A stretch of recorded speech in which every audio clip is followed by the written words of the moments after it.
Assalamu alaikum. This is Fahmida Isra Jahan, Assistant Professor, Department of Finance and Banking, Dhaka Commerce College.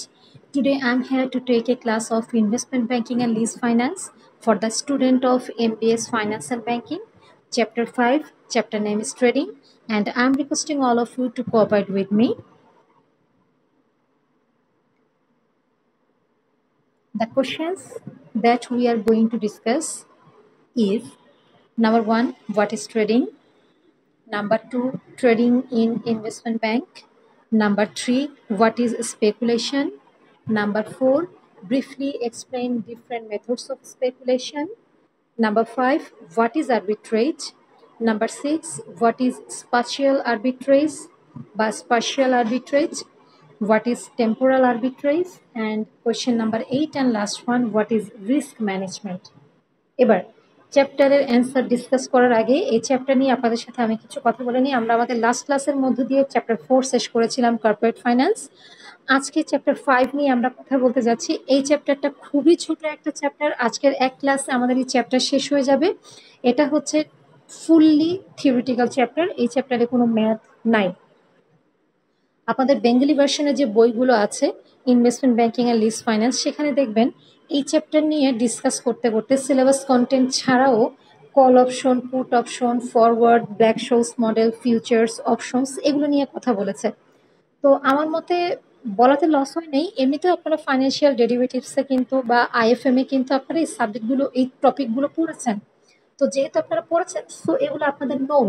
যদি কোনো বইতে আপনারা এই টপিকগুলো পেয়েও থাকেন, ঘাবড়াবার কিছু নেই, আপনারা জানেন। আমি ডিসকাস করবো না এই কারণে, সিলেবাস কন্টেন্ট ধরে আমি আপনাদের সঙ্গে ডিসকাস করতে যাচ্ছি। সিলেবাস কন্টেন্টে আমাদের এই কোশ্চেনগুলোই আছে, এগুলো নিয়ে আমি আলোচনা করতে যাচ্ছি। আমি আবারও বলছি, ওখানে যে forward contract, futures contract, options, futures, call options, put options, Black শোস মডেল, এগুলো নিয়ে যে কথা বলা হয়েছে, সেগুলো আপনারা তো ডেরিভেটিভসে এমনিতেও এগুলো শিখছেন। সো আপনাদের এটা নিয়ে ঘাবড়াবার কিছুই নাই, আপনারা ওখান থেকে ওগুলো পড়ে নেবেন। তো ওগুলো যেহেতু আউট অফ সিলেবাস কন্টেন্ট, আমি ওগুলো নিয়ে আর কথা বলে টাইম ওয়েস্ট করতে চাচ্ছি না। কারণ আমাদের সাবজেক্টের নাম হলো investment banking and lease finance. Investment ব্যাংকিংয়ে এখনো আমি আছি, আমি কিন্তু লিজ ফাইন্যান্সে এখনো পা রাখি নাই। ওখানে প্রায় 4 থেকে 5টা চ্যাপ্টার আছে, যেগুলো আমাদের শেষ করতে হবে। সো আমার মনে হয় সিলেবাস কন্টেন্ট ধরে আমাদের আগে সিলেবাসটা কমপ্লিট করা ভালো।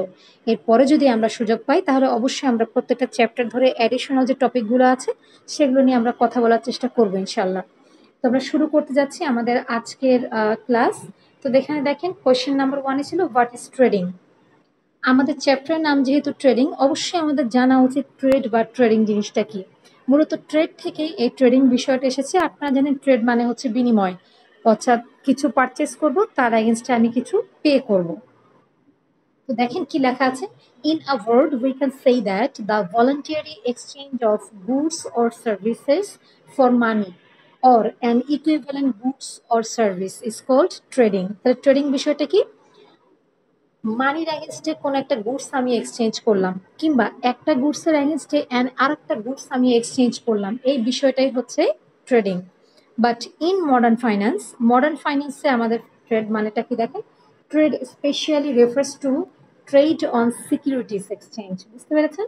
এখানে ট্রেডিংটা হবে কি, কোনো গুডস কিংবা সার্ভিসের না, সিকিউরিটির এক্সচেঞ্জ হবে। For example, the sale of a stock from one investor to another is known as a trade. একজন ইনভেস্টরের কাছ থেকে একটা স্টক পারচেজ করে আরেকজনের কাছে সেটা আমি সেল করছি, এই যে অ্যাক্টিভিটিসটা, ফাংশনটা, this is known as trading বা trade. I hope what is trade বুঝতে আপনাদের প্রবলেম হয়নি। তো চলে যাচ্ছি কোশ্চেন নাম্বার 2-তে, ট্রেডিং ইন ইনভেস্টমেন্ট ব্যাংক। এই কোশ্চেনটার মিনিংটা হচ্ছে এরকম, ইনভেস্টমেন্ট ব্যাংক কিন্তু ট্রেডিং এর কাজটা করে।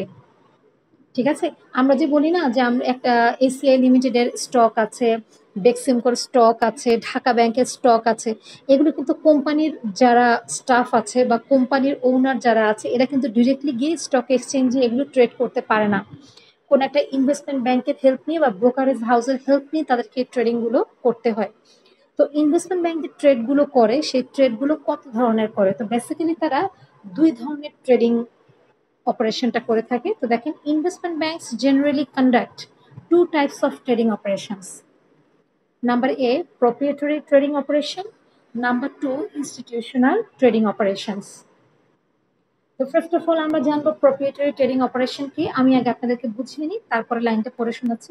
এখানে বলা হচ্ছে ইনভেস্টমেন্ট ব্যাংক যখন কোনো ইন্ডিভিজুয়ালের কোনো স্টক বা সিকিউরিটিস গুলো এক্সচেঞ্জ করে দেয়, কি জন্য? এখানে তাদের মোটিভটা থাকে কি, এই ট্রেডিং বা এই অপারেশনের মাধ্যমে তারা তাদের ম্যাক্সিমাম প্রফিট গেইন করবে। অর্থাৎ কোনো একটা ইনভেস্টমেন্ট ব্যাংক যখন কোনো ইন্ডিভিজুয়ালের কোনো স্টক এক্সচেঞ্জ করে দেয়, আর মোটিভ থাকে কি এর এগেনস্টে তারা ম্যাক্সিমাম প্রফিট গেইন করবে, তখন এই ধরনের অপারেশনকে বলা হয় হচ্ছে proprietary trading operation done by an investment bank. দেখেন আমি সেটি এখানে লিখেছি, proprietary trading operation refers to the performance of those financial activity by an investment bank for its own profit.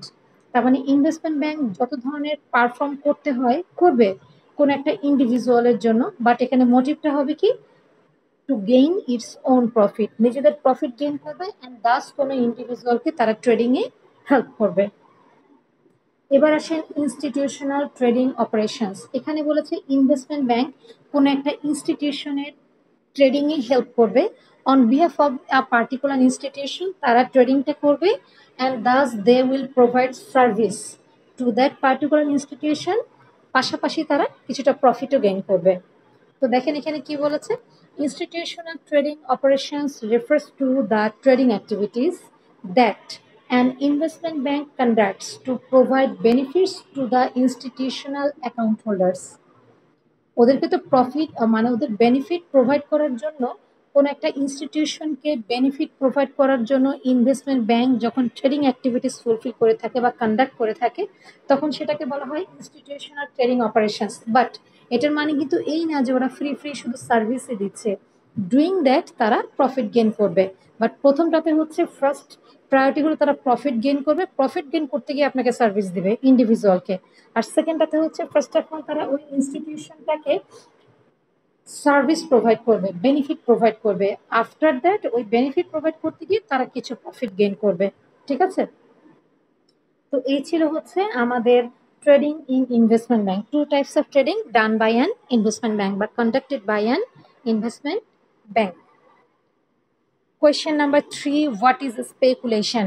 আমরা বলি না যে স্পেকুলেটর বা স্পেকুলেটিভ, আপনারা ফোর্থ ইয়ারে সম্ভবত, না ফোর্থ ইয়ারে না, আপনারা থার্ড ইয়ারে ফাইন্যান্সিয়াল ম্যানেজমেন্ট পড়েছেন, ওখানে অ্যাপ্রোচের ম্যাথ করতে গিয়ে স্পেকুলেশন বিষয়টা আপনারা জেনেছেন। এখন এই স্পেকুলেশন বিষয়টা নিয়ে একটু কথা বলি।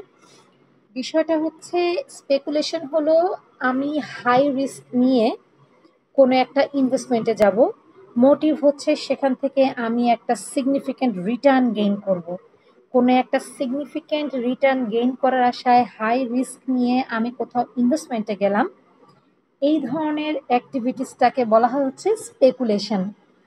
দেখেন, speculation involves trading a financial instrument involving high risk.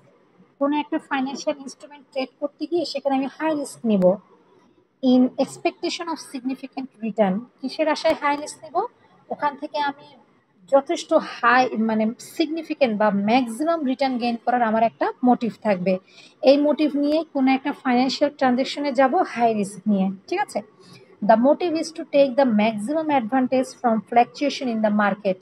মার্কেটের শেয়ার প্রাইস যখন আপ ডাউন করবে, ওই আপ ডাউনটা থেকে আমি আমার ম্যাক্সিমাম প্রফিট নেব। অর্থাৎ এমন একটা ফ্ল্যাকচুয়েশনে আমি আমার শেয়ারটাকে ট্রেড করব যে ফ্ল্যাকচুয়েশন থেকে আমার রিটার্ন অনেক বেশি হবে। তাহলে স্পেকুলেশন হচ্ছে কি, কোনো একটা ফাইন্যান্সিয়াল ইনস্ট্রুমেন্ট আমি ট্রেড করতে যাব হাই রিস্ক নিয়ে, হাই এর রিজনটা কি, এর অ্যাগেনস্টে আমার মোটিভটা কি, in expectation of significant return. আমি একটা ম্যাক্সিমাম রিটার্ন গেইন করার আশায় কোনো একটা ফাইন্যান্সিয়াল ইনস্ট্রুমেন্টকে আমি ট্রেড করব, হাই রিস্ক নিব, অ্যান্ড দাস ওখান থেকে আমি ম্যাক্সিমাম অ্যাডভান্টেজও গেইন করব। এই সিস্টেমটাকে বলা হচ্ছে স্পেকুলেশন। আর যারা এই কাজটা করে তাদেরকে বলা হয় speculator. What is arbitrage? Sorry এখানে হ্যাঁ 5টা আমি একটু আগে শুরু করেছি, কারণ 3 পর 4-এর অ্যান্সারটা একটু বড়, তা আমি এখানে 5টা আগে শুরু করেছি। আর আরও একটা রিজন ছিল, স্পেকুলেশন আর আরবিট্রেজ এই দুটো বিষয় একটু পাশাপাশি রেখে বোঝারও একটা ব্যাপার আছে। এই কারণে হোয়াট ইজ আরবিট্রেজটা আমি হোয়াট ইজ স্পেকুলেশনের পরেই দিয়েছি। তো দেখেন, what is arbitrage? Arbitrage describes the act of buying a security in one market and simultaneously selling it in another market at a higher price. বিষয়টা খেয়াল করেছেন? একটা নির্দিষ্ট সিকিউরিটি আমি একটা মার্কেট থেকে মিনিমাম প্রাইসে পারচেজ করে অ্যানাদার মার্কেটে ওটা ম্যাক্সিমাম প্রাইসে সেল করে দিলাম। এই যে act of buying and selling security, এই অ্যাক্টিংটাকে বলা হচ্ছে আরবিট্রেজ। দেখেন কি বলেছে, thereby enabling investors to profit from the temporary difference in cost per share. এবং এইভাবে ইনভেস্টররা প্রফিট গেইন করবে। তার মানে কি, সাপোজ আমি একজন ইনভেস্টর, আমি দেখতে পেলাম স্যান ফ্রান্সিসকোতে কোনো একটা স্টক সেল হচ্ছে 15 টাকা করে। At the same time new ইয়র্কে ওখানে সেম স্টকটা 17 টাকায় পারচেস করার জন্য সবাই বসে আছে। আমি আবার বলছি, স্যান ফ্রান্সিসকোতে কোনো একটা পার্টিকুলার স্টকের প্রাইস আছে 15 টাকা, ওরা 15 টাকায় ওটা সেল করতে চাচ্ছে। At the same time new ইয়র্কে সেম স্টকটা 17 টাকায় পারচেস করার জন্য কল করা হচ্ছে। ওই সিচুয়েশনে আমি কি করব, স্যান ফ্রান্সিসকো থেকে 15 টাকায় ওরা সেল করতে চাচ্ছে, আমি পারচেস করে নিব মিনিমাম প্রাইসে। এবং এটাকেই আমি অ্যাট দ্য সেম টাইম, যেহেতু আমাদের অনলাইন ট্রেডিংয়ের একটা সুযোগ আছে, নিউ ইয়র্ক স্টক এক্সচেঞ্জে যেহেতু ওরা 17 টাকায় পারচেস করতে চাচ্ছে, আমি ওখানে ওটা 17 টাকায় সেল করে দেবো, ওরা পারচেস করে নেবে। অ্যান্ড দাস আমি পার শেয়ারে এদের 2 টাকা করে প্রফিট গেইন করলাম। হ্যাঁ, টাকা না, সরি, এটা বলতে হবে ডলার। $2 প্রফিট গেইন করলাম। This is called arbitrage. ঠিক আছে? তো আমি আশা করছি স্পেকুলেশন আর আরবিট্রেজ আপনারা বুঝে গেছেন। স্পেকুলেশনটাকে কোনো একটা নির্দিষ্ট ফাইন্যান্সিয়াল ইনস্ট্রুমেন্টটাকে ট্রেড করার স্টেপ নেওয়া হয়েছে, হ্যাভিং হাই রিস্ক। মোটিভ কি, ওখান থেকে ম্যাক্সিমাম অ্যাডভান্টেজ গেইন করা হবে, এই বিষয়টাকে বলা হয় স্পেকুলেশন। আর আরবিট্রেজ হলো কোনো একটা পার্টিকুলার স্টক একটা মার্কেট থেকে মিনিমাম প্রাইসে পারচেস করে অ্যাট এ টাইম অ্যানাদার মার্কেটে ওটা ম্যাক্সিমাম প্রাইসে সেল করে দেয়া, and thus try to gain profit. এই বিষয়টাকে বলা হয় আরবিট্রেজ। তো আমার মনে হয় আপনারা স্পেকুলেশন আর আরবিট্রেজের ব্যাপারটা বুঝতে পেরেছেন। এবার চলে যাচ্ছে কোয়েশ্চেন নাম্বার 4-এ। Briefly explain different methods of speculation. কত ধরনের স্পেকুলেশন আছে? স্পেকুলেশনটা কি? হাই রিস্ক নিয়ে কোথাও আমি ইনভেস্ট করব, মোটিভটা কি? ওখান থেকে ম্যাক্সিমাম রিটার্ন গেইন করার চেষ্টা করব। আচ্ছা, তো কত ধরনের স্পেকুলেশন আছে এটা আমি বলি। Basically 2 types of methods of speculation. Number A, fundamental analysis বা fundamental methods. Number B, technical analysis বা টেকনিক্যাল মেথডস। ফান্ডামেন্টাল অ্যানালাইসিস ব্যাপারটা হচ্ছে এরকম, এই মেথড বা এই অ্যানালাইসিস অনুযায়ী ফার্স্ট অফ অল মার্কেটে একটা পার্টিকুলার স্টকের বা অ্যাসেটের মার্কেট ক্লিয়ারিং প্রাইস কত সেটা ক্যালকুলেট করা হয়। আমি কি বলেছি, এই মেথড অনুযায়ী অ্যাট ফার্স্ট একটা অ্যাসেটের বা পার্টিকুলার স্টকের মার্কেট ক্লিয়ারিং প্রাইস কত সেটা ক্যালকুলেট করা হয়। মার্কেট ক্লিয়ারিং প্রাইস কত?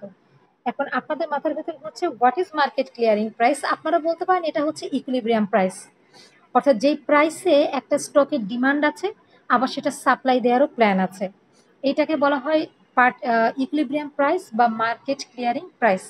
তো ফার্স্ট অফ অল স্পেকুলেটররা কি করে, এই ইকুইলিব্রিয়াম প্রাইস কত সেটা তারা ক্যালকুলেট করার চেষ্টা করে, অর্থাৎ কোন প্রাইসে বায়াররা পারচেজও করতে চায়, সেলাররা সেলও করতে চায়, ওই প্রাইসটা ওরা ক্যালকুলেট করা বা ফাইন্ড আউট করার চেষ্টা করে। এরপর কি করে দেখেন, এরপর কি করে ও কোনো একটা পার্টিকুলার অ্যাসেটের প্রেজেন্ট ভ্যালু কত সেটা ক্যালকুলেট করার চেষ্টা করে। এরপর কি করে, যদি কোনো অ্যাসেটের প্রেজেন্ট ভ্যালু ওই অ্যাসেটের মার্কেট ক্লিয়ারিং প্রাইসের চাইতে কম হয়, কথা খেয়াল করবেন, যদি কোনো অ্যাসেটের প্রেজেন্ট ভ্যালু তার মার্কেট ক্লিয়ারিং প্রাইসের চাইতে কম হয়, তাহলে বুঝে নিতে হবে ওই অ্যাসেটটা আন্ডার ভ্যালুড হয়েছে। আর যদি ওই অ্যাসেটের প্রেজেন্ট ভ্যালু তার মার্কেট ক্লিয়ারিং প্রাইস থেকে বেশি হয়, তাহলে বুঝতে হবে সেটা ওভার ভ্যালুড হয়েছে। এবার আমি একটু ক্লিয়ার করি।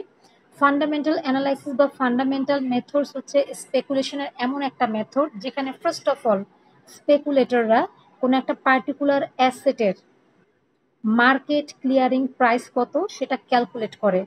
মার্কেট ক্লিয়ারিং প্রাইস কি? Equilibrium price. ইকুইলিব্রিয়াম প্রাইসটা কি? যে প্রাইসে একটা অ্যাসেট এটা সেল করা, এটার পারচেস করারও ডিমান্ড আছে, সেল করার মতো সাপ্লাইও আছে। অর্থাৎ যেই প্রাইসে একটা অ্যাসেটের ডিমান্ড এবং সাপ্লাই ইকুয়াল, সেই প্রাইসটাকে বলা হচ্ছে ওই অ্যাসেটের মার্কেট ইকুইলিব্রিয়াম প্রাইস বা মার্কেট ক্লিয়ার প্রাইস। তো স্পেকুলেটররা কি করে, ওই প্রাইসটাকে ফার্স্ট অফ অল ক্যালকুলেট করার চেষ্টা করে যে এই কি কোন কোন প্রাইস, সেটা কোন সে প্রাইস যেই দামে আমি সেলও করতে চাই বা বাইয়ারা পারচেজও করতে চায়, এটা ফাইন্ড আউট করা হয়। ফাইন্ড আউট করার পর কি করা হয়, যেই অ্যাসেটের মার্কেট ক্লিয়ারিং প্রাইস ক্যালকুলেট করা হয়েছে, এবার দেখা হয় ওই অ্যাসেটের প্রেজেন্ট ভ্যালু কত। সাপোজ প্রেজেন্ট ভ্যালু ক্যালকুলেট করা হয়েছে, ক্যালকুলেট করার পর দেখে যদি প্রেজেন্ট ভ্যালু ওই মার্কেট ক্লিয়ারিং প্রাইস থেকে কম হয়, তাহলে ধরে নেওয়া হয় অ্যাসেটটা আন্ডার ভ্যালুড হয়েছে। আর যদি ওই অ্যাসেটের প্রেজেন্ট ভ্যালুটা মার্কেট ক্লিয়ারিং প্রাইস থেকে বেশি হয়, তাহলে ধরে নেওয়া হয় সেটা ওভার ভ্যালুড হয়েছে। আচ্ছা, আন্ডার ভ্যালুড মানে হচ্ছে এটা অবমূল্যায়ন করা হয়েছে, দামটা কমে আছে, তাই না? ওভার ভ্যালুড মানেই হচ্ছে বেড়ে আছে। আমি আবার বলছি, আন্ডার ভ্যালুড মানে হচ্ছে প্রাইসটা কম আছে, ওভার ভ্যালুড মানে হচ্ছে প্রাইসটা বেশি আছে। একদম ঠান্ডা মাথায় চিন্তা করে বলেন, স্টক এক্সচেঞ্জে কি করা হয়? যখন অ্যাসেটগুলোর আন্ডার ভ্যালুড চলতে থাকে, অর্থাৎ দাম কম থাকে, তখন কিন্তু সবাই পারচেজ করে। দাম কমলে কিন্তু স্টক পারচেজ করি আমরা, তাই না? আর যখন দেখা যায় ওভার ভ্যালুড মানে এগুলোর দাম বেড়ে গেছে, তখন আমরা কি করি, ওটাকে আমরা সেল করে দেই। তো স্পেকুলেটরও তাই করে। যখন দেখে যে অ্যাসেটগুলো আন্ডার ভ্যালুড অবস্থায় আছে, তখন তারা এগুলো পারচেজ করে। আর যখন দেখে অ্যাসেটগুলো ওভার ভ্যালুড অবস্থায় আছে, তখন তারা সেগুলোকে সেল করে দেয়। নিচে দেখেন আমি তাই লিখেছি, in case of undervalued brokers decide to buy and in case of overvalued brokers decide to sell। এই হচ্ছে ফান্ডামেন্টাল অ্যানালাইসিস অফ স্পেকুলেশনের মেইন থিম। এবার আমরা চলে যাচ্ছি টেকনিক্যাল অ্যানালাইসিস অফ স্পেকুলেশন বা টেকনিক্যাল মেথডস অফ স্পেকুলেশন। কি বলেছে দেখেন, according to this type of analysis users place special emphasis on transactions data. এই মেথডে কি করে, মার্কেট ক্লিয়ারিং প্রাইসের প্রতি প্রায়োরিটি না দিয়ে ট্রানজেকশনস ডাটাটা স্পেকুলেটররা কালেক্ট করার চেষ্টা করে। এখন এবারও আপনারা ভাবছেন ট্রানজেকশনস ডেটাটা কি? ট্রানজেকশনস ডেটাটা হচ্ছে যে পার্টিকুলার অ্যাসেটগুলো ট্রেড করা নিয়ে ভাবা হচ্ছে, ওই টাইপের অ্যাসেটগুলোর অ্যাট পাস্ট প্রাইস কেমন ছিল, অ্যাট প্রেজেন্ট প্রাইস কেমন আছে, অর্থাৎ পাস্ট থেকে প্রেজেন্ট পর্যন্ত এদের হিস্টোরিক্যাল ডেটাটা কি, সেটা হচ্ছে কালেক্ট করা হয়। এটাকে বলা হচ্ছে ট্রানজেকশন ডাটা। দেখেন আমি ব্র্যাকেটে লিখেছি, here transactions data means historical to present data. আচ্ছা, using those transactions data users create a sample. এই ডেটাগুলো নিয়ে স্পেকুলেটররা একটা নমুনা তৈরি করে, which helps in estimating the future value of the security, যার উপর বেস করে ফিউচারে এগুলোর প্রাইস কিরকম হতে পারে সেটা অনুমান করা হয় বা ডিটারমাইন করার চেষ্টা করা হয়। তো আমি একটু ব্রিফ করে দিচ্ছি, ব্রিফলি মানে একটু মানে একটা ব্রিফিং দিয়ে দিচ্ছি। টেকনিক্যাল অ্যানালাইসিস অফ স্পেকুলেশনে যেটা করা হয়, এই মেথড অনুযায়ী কোনো পার্টিকুলার অ্যাসেটের বা নির্দিষ্ট কিছু অ্যাসেটের ট্রানজেকশনস ডেটা কালেক্ট করা হয়। ট্রানজেকশনস ডেটা বলতে ওই অ্যাসেটগুলো পাস্ট থেকে প্রেজেন্ট পর্যন্ত সব ডেটা কালেক্ট করা হয়। করার পর সেই ডেটাগুলো নিয়ে একটা স্যাম্পল দাঁড় করানো হয়। স্যাম্পল দাঁড় করিয়ে সেখান থেকে আইডিয়া জেনারেট করা হয় যে এটার ফিউচার ভ্যালু কেমন হতে পারে। আফটার দ্যাট স্পেকুলেটররা ডিসাইড করে এগুলো বাই করবে নাকি সেল করবে, করলেও কত টাকায় পারচেস করাটা ঠিক হবে, কত টাকায় সেল করাটা যুক্তিসঙ্গত হবে। তো এই ছিল আমাদের ফান্ডামেন্টাল অ্যানালাইসিস আর টেকনিক্যাল অ্যানালাইসিস অফ স্পেকুলেশনস। খুব মনোযোগ দিয়ে যদি আপনারা লেকচারগুলোতে চোখ বুলান, তাহলে আমি আপনাদেরকে বলবো আপনারা কিন্তু বাংলা বই ইংলিশ বই ঘেটে এই ইজি লাইনগুলো পাবেন না। এগুলোকে আমাকে গুগলে সার্চ দিয়ে নিজের মতো করে নিজের কনসেপ্ট অ্যাডজাস্ট করে পর আমাকে এগুলো রেডি করতে হয়েছে। আপনারা চাইলে বিভিন্ন বই ঘেটে দেখতে পারেন যদি কোনো বুকে আপনারা খুঁজে পান। তো এই জন্য আমি আমার কথাটা বলার উদ্দেশ্য কিন্তু এই না যে আই এম দ্য বেস্ট। আমার কথা বলার উদ্দেশ্য হচ্ছে আপনারা প্লিজ এই লেকচারগুলোতে একটু কনসেন্ট্রেট করবেন, যেগুলো আপনারা বইতে পাবেন না, আমি আশা করছি আপনারা এখান থেকে পাবেন। আর ক্লাস 1-2 বাচ্চাদের মতো আমি আসলে আপনাদেরকে নোট সাপ্লাই দিচ্ছি, এর বেশি আর আমি জানি না আসলে কি করলে আপনাদের উপকার হবে। তো কমেন্টস বক্সে জানাবেন প্লিজ আর কি করলে আপনাদের জন্য একটু ভালো হবে। চলে যাচ্ছি question number 6, what is special arbitrage বা হোয়াট ইজ স্পাটিয়াল আরবিট্রেজ। আর it is one kind of arbitrage। দেখেন, it is also known as geographical arbitrage. তাহলে স্পেশাল আরবিট্রেজের আর একটা নাম হচ্ছে জিওগ্রাফিক্যাল আরবিট্রেজ। তো এটা নিয়ে লাইন বাই লাইন কথা বলার আগে একটু এক্সাম্পল দিয়ে বুঝিয়ে দিই। এই আরবিট্রেজ সিস্টেমটা কি সেটা জানার আগে আমি একটু মনে করিয়ে দিই তো আরবিট্রেজটা যেন কি ছিল। কোনো একটা মার্কেট থেকে একটা পার্টিকুলার অ্যাসেট মিনিমাম কস্টে পারচেজ করে ম্যাক্সিমাম কস্টে অ্যানাদার মার্কেটে সেটা সেল করে দেয়া, এটাই তো আরবিট্রেজ, তাই না? তো স্পেশাল আরবিট্রেজে বলা হয়েছে যে এটাকে জিওগ্রাফিক্যাল আরবিট্রেজও বলা হয়, কারণ একটা নির্দিষ্ট এলাকা থেকে পারচেজ করে আপনি আর একটা এলাকাতেও এটা সেল করতে পারবেন। তো আমি সান ফ্রান্সিসকো আর নিউ ইয়র্কের যে এক্সাম্পল দিয়েছিলাম ওই এক্সাম্পলটি আবার এখানে ইউজ করতে যাচ্ছি। সাপোজ একটা পার্টিকুলার অ্যাসেট বা সিকিউরিটিস সান ফ্রান্সিসকোতে এটা ট্রেড করা হচ্ছে, মানে সেল করা হচ্ছে $20, ঠিক আছে? সান ফ্রান্সিসকোতে এটা সেল করা হচ্ছে $20। At the same time new ইয়র্কের স্টক এক্সচেঞ্জে সেম স্টকটা পারচেস করার জন্য অফার করা হচ্ছে $25। তাহলে সান ফ্রান্সিসকোতে সেল করা হচ্ছে $15, আর নিউ ইয়র্কে ওটা পারচেস করার জন্য অফার করা হচ্ছে $25। তো এই সিচুয়েশনে আমি কি করব, সান ফ্রান্সিসকো ওখানকার স্টক এক্সচেঞ্জ থেকে $20 স্টকটা পারচেস করে at the same time new ইয়র্কের স্টক এক্সচেঞ্জে ওটা $25 আমি সেল করে দিব। তাহলে হবে কি, and thus I will gain profit of $5। এই যে একটা এরিয়া থেকে পারচেস করে আর একটা এরিয়াতে আমি অ্যাট এ টাইম সেল করে দিলাম, এই জন্য এটাকে জিওগ্রাফিক্যাল আরবিট্রেজও বলা হয়। তবে এখানে একটা কথা আছে, যদি এখানে এক্সচেঞ্জ বা ট্রেডিংটা কোনো স্টকের হয়, সিকিউরিটির হয়, সেক্ষেত্রে ট্রানজেকশন কস্টের কোনো প্রয়োজন নাই। রিজনটা কি, সেটা তো অনলাইনের মাধ্যমে এটা ট্রান্সফার করে দেওয়া যায়। বাট যদি যদি এটা কোনো অ্যাসেট হয়, সেক্ষেত্রে কিন্তু একটা এলাকা থেকে আর একটা এলাকায় এটা ট্রান্সফার করতে গেলে ট্রানজেকশন কস্ট অবভিয়াসলি পে করতে হবে। তাহলে আমি এখানে কথাটা কি বলেছি, যদি আমাদের এক্সচেঞ্জটা কোনো স্টক হয় তাহলে then there is no transaction cost, কারণ অনলাইনেই এই ইনফরমেশনটা ট্রান্সফার করে দিলে হয়ে গেল। But if it is tangible asset বা এটা কোনো asset, in that case transaction cost is needed, কারণ এখানে ট্রান্সফার করতে গেলে অ্যাসেটটাকে অবশ্যই আমার ট্রানজেকশন কস্টের প্রয়োজন আছে, যেটাকে আমরা ট্রান্সপোর্টেশন কস্ট বলি, পরিবহন খরচ। কারণ একটা ভারী অ্যাসেট এক এরিয়া থেকে আর একটা জিওগ্রাফিক্যাল এরিয়াতে নিয়ে যেতে কিন্তু আমাদের ট্রান্সপোর্টেশন কস্টের একটা ব্যাপার আছে। তো আই হোপ আপনাদের স্পেশাল আরবিট্রেজ এখানে কোনো প্রবলেম নাই। Question number 7, what is temporal arbitrage? দেখেন কি বলেছে, in this method an asset is purchased by instant transfer, that is cash purchase. এই মেথড অনুযায়ী কি করা হয়, একটা অ্যাসেট ফার্স্ট অফ অল ক্যাশে পারচেস করা হয়, আফটার দ্যাট ওটাকে সেল করা হয় ফরওয়ার্ড কন্ট্রাক্টের মাধ্যমে ফরওয়ার্ড প্রাইসে। এরপরে ক্যাশ পারচেজ আর ফরওয়ার্ড প্রাইসের যে ব্যবধানটা, ডিস্টেন্সটা, ওটাই হচ্ছে এদের প্রফিট। তো দেখেন তাই লিখেছে, in this method an asset is purchased by instant transfer, that is cash purchase, and subsequent transaction by sale at forward price. ক্যাশে পারচেস করে এটা ফরওয়ার্ড প্রাইসে সেল করে দেওয়া হয়। ফরওয়ার্ড তো জানিনি, ফিউচারে করা হবে, আমি এখন কন্ট্যাক্টে করে রাখছি, ইন ফিউচারে আমি এটাকে সেল করব। In this case, arbitrageurs makes a profit through the gap between the cash price and the forward price. Cache purchase করব, ফরওয়ার্ড প্রাইসে আমি এটা সেল করছি, এখন ওই পারচেজ আর সেলিং এর যে গ্যাপটা, এটাই হবে হচ্ছে আরবিট্রেজারের প্রফিট বা লস। অবভিয়াসলি প্রফিটেই সেল করে। This type of arbitrary method is popularly used in different investment bank and securities farm.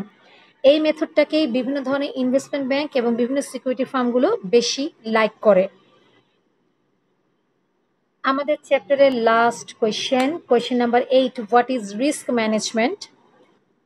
Risk management ব্যাপারটা হচ্ছে, আমি অ্যাডভান্স একটা রিস্ক সম্পর্কে আইডিয়া, মানে আইডেন্টিফাই করবো রিস্কটা কেমন হতে পারে, এরপর সেটাকে আমি অ্যানালাইজ করব এবং ওটাই কিভাবে রিকভার বা রিমুভ করা যায় সে ব্যাপারে আমি চিন্তা ভাবনা করব। এই যে রিস্ক নিয়ে আমি এত কিছু প্ল্যান করেছি, অ্যানালাইজ করেছি, পার্টিকুলারলি কীভাবে সেটা রিডিউস করা যায় সে স্টেপও নিয়েছি, এই প্রসেসটাকে বলা হয় রিস্ক ম্যানেজমেন্ট। নর্মালি চিন্তা করেন রিস্ক ইজ কি, risk is the chances of facing financial losses. একটা ফাইন্যান্সিয়াল লস, আমি লসের সম্মুখীন হতে পারি, এই যে চান্সেসটা, এটাকে বলা হয় রিস্ক। আর ম্যানেজমেন্ট মানে কি, কোন একটা প্রসেস, কোন একটা বিষয়কে ম্যানেজ করে ফেলা, তাই না? তো রিস্কটাকে ম্যানেজ করে ফেলাই হচ্ছে রিস্ক ম্যানেজমেন্ট। কিভাবে দেখেন, risk management refers to the practice of identifying potential risk in advance. আমি অ্যাডভান্সে একটা সম্ভাব্য রিস্কটাকে আইডেন্টিফাই করে ফেলেছি, এবার রিস্কটা আসলে কেমন সেটা অ্যানালাইজ করেছি, ফাইনালি ওটাকে কিভাবে প্রোটেক্ট বা রিমুভ করা যায় সেই সংক্রান্ত নেসেসারি স্টেপও আমি নিয়েছি। এই যে ইন অ্যাডভান্স পোটেনশিয়াল রিস্কটাকে আমি আইডেন্টিফাই করেছি, ওটা কেমন সেটা আমি অ্যানালাইজ করেছি, ফাইনালি ওটাকে কীভাবে প্রোটেক্ট বা রিমুভ করা হয় সেই নেসেসারি স্টেপও নিয়েছি। এই প্রসেসটাই হচ্ছে রিস্ক ম্যানেজমেন্ট। তো এই ছিল আমাদের আজকের ক্লাস। আমি আপনাদেরকে বলবো আপনারা কাইন্ডলি একটু ভালোভাবে, এটা যেহেতু ছোট একটা চ্যাপ্টার, একটু ভালো করে দেখবেন। এছাড়া বেঙ্গলি বইতে আমি দেখেছি আরও অনেক অ্যাডিশনাল কোয়েশ্চেন আছে, আপনারা চাইলে সেগুলো পড়তে পারেন। যেমন আমি আপনাদেরকে আগেই বলেছি যে এখানে আমি বেঙ্গলি বইতে দেখেছি অপশনস আছে, ফিউচার্স আছে, ফরওয়ার্ড কন্ট্যাক্ট আছে, তারপরে হচ্ছে ব্ল্যাক শোস মডেল নিয়ে অনেক কথাবার্তা বলেছে, কল অপশন, পুট অপশন, এগুলো নিয়ে অনেক কথাবার্তা বলেছে। আপনারা এগুলো ডেফিনেশন সম্পর্কে জানতে পারেন। ব্ল্যাক শোস মডেল সম্পর্কে আপনারা তো ডেরিভেটিভে জানবেন ইনশাল্লাহ, কিংবা হয়তো এখনো জানছেন অথবা জেনে গেছেন। তো ওই টপিকগুলো নিয়ে আমি আর কথা বলবো না, আমি আগেই বলেছি। আপনারা তারপরও ওখান থেকে আইডিয়া নিয়ে রাখবেন, যদি এই চ্যাপ্টার থেকে আসে আপনারা যেন ফেস করতে পারেন। আরেকটা বিষয় হচ্ছে, যেহেতু এখানে additional topic options, futures, forward contact, future contact নিয়ে কথা বলেছে, তো ফাইন্যান্সিয়াল ডেরিভেটিভসে আপনারা যখন ওই টপিকের ম্যাথগুলো করবেন, তখন আপনারা এই চ্যাপ্টারে চাইলে সেটা ইনক্লুড করে আপনাদের চ্যাপ্টারটাকে আপনারা রিস্ক ফ্রি করে ফেলতে পারেন। আমি আবারও বলছি, আমি সিলেবাস কন্টেন্ট নিয়ে কথা বলেছি, আমি আউট অফ সিলেবাসে কোনো কন্টেন্ট নিয়ে আমি আর কথা বলে টাইম ওয়েস্ট করতে চাচ্ছি না, কারণ এখন আমাদের ইনভেস্টমেন্ট ব্যাংকিং শেষ করে লিজ ফাইন্যান্সে যাওয়া বাকি আছে। So thank you so much for being with me. This is the end of this class for today. See you very soon in the next class. Till then, সবাই ভালো থাকবেন, সুস্থ থাকবেন। আগামী ক্লাসের আমন্ত্রণ জানিয়ে আজকের ক্লাস এখানেই শেষ করছি। আল্লাহ হাফেজ।